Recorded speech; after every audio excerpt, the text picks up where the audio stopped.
Danjo, hello everyone. Today I am doing a collab. I'm joining in with Abby from the Rooted and Rest and Jessica from the World Dark Way.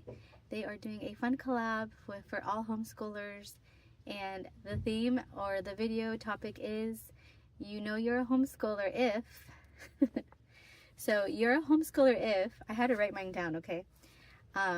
Because they kept popping in my head and I would like chuckle in my head. So I wrote them down. So here's my little list of things that kind of just happened to accumulate throughout these years of homeschooling. You know you're a homeschooler if you get asked, no school today? Anytime between 8 and 3, especially.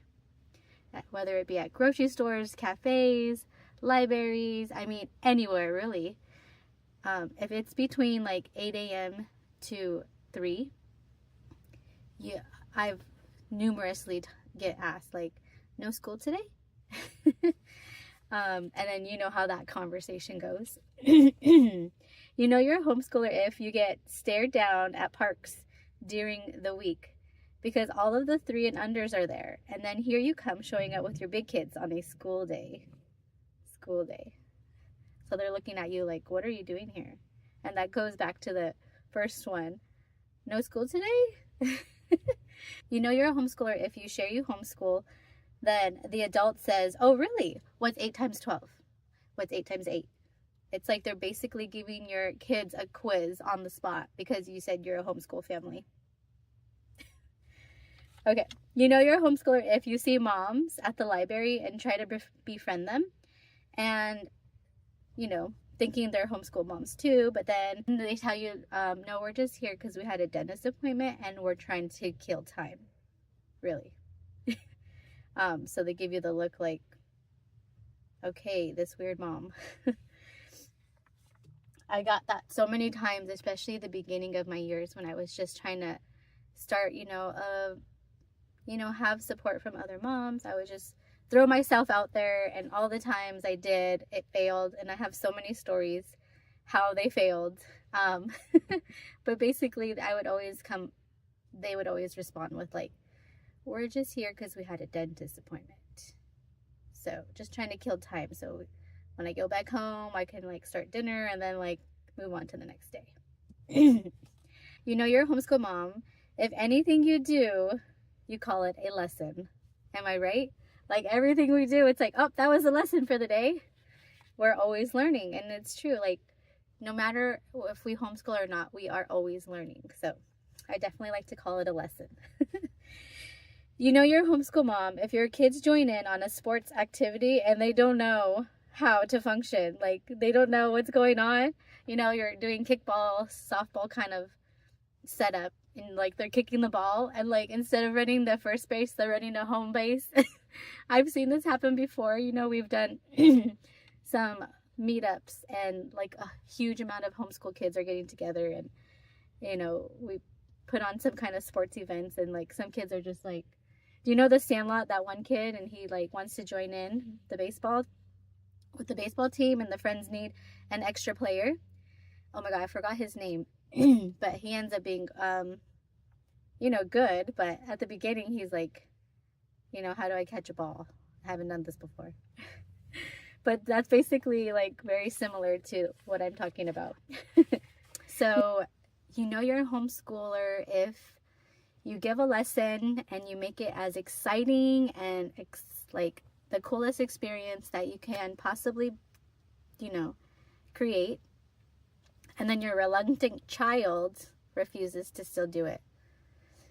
Oh my goodness.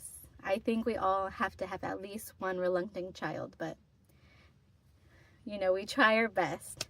I do have an experience though with my oldest daughter, with one of my daughters who will be like, you can be in public school right now, sitting at a desk, writing paragraphs and paragraphs about what mom's about to teach us. Do you want to do that? Do you? And then she gives her sister a threat from her sibling, right? So that helps a lot. And then the reluctant child will, snap out of it and be like, oh yeah, okay, let's just do that then. Yeah, let's do that. Let's see. But yeah, I think it's so funny when the sibling will give like that reminder, like, don't ruin this for us.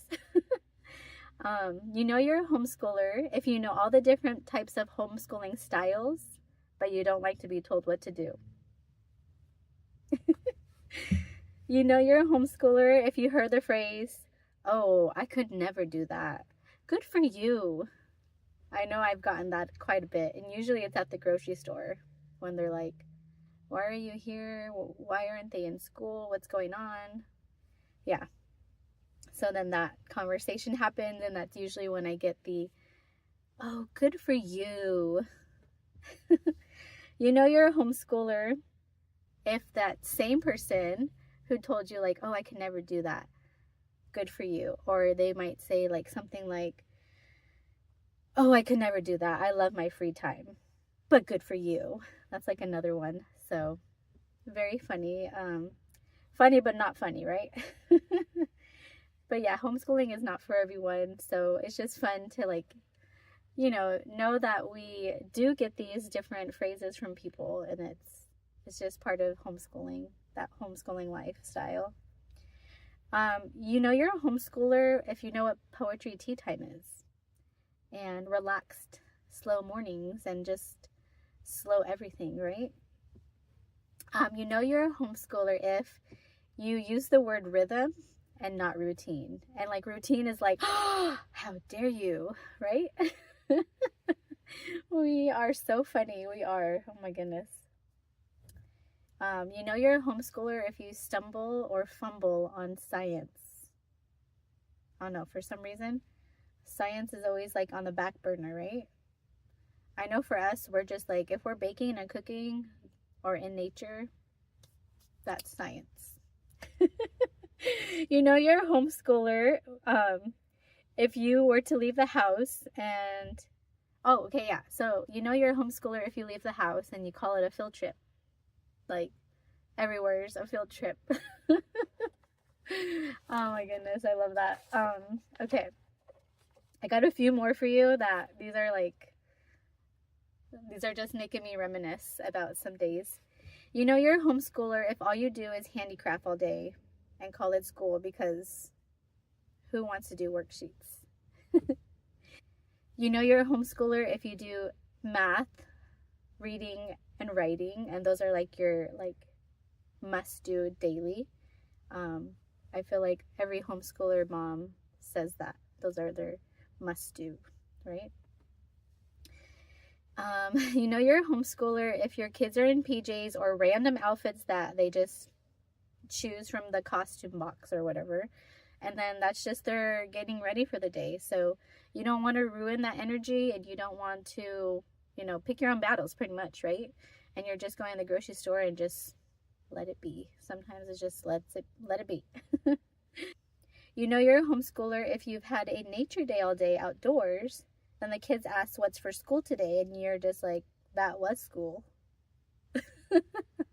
I've had this happen quite a bit. Like, we'll just be at the pond or somewhere where it's just nothing but nature around us, and we'll just enjoy the day playing and being creative, and then we'll go home and the kids will be like, so mom, what's for school today? And I'm just like, that was school.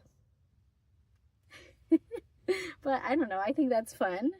You know you're a homeschooler if you get asked, like, so what do you do all day?